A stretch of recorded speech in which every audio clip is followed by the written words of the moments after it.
Welcome to Unit Converter Pro. This tool converts different categories into different units. For example, length, area, and other various categories. So we have length, area, volume, mass, force, pressure, moment, stress, energy, power, velocity, and so on.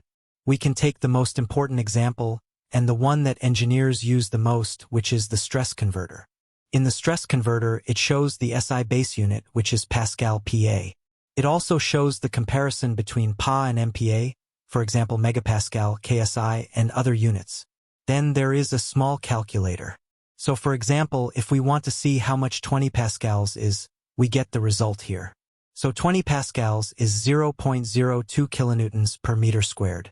Or if we have, for example, KSI and we input 10 KSI, we get the equivalent value in pascals. We can do this for all other units as well. For example, in the energy converter, 100 joules is 0.1 kilojoules and so on.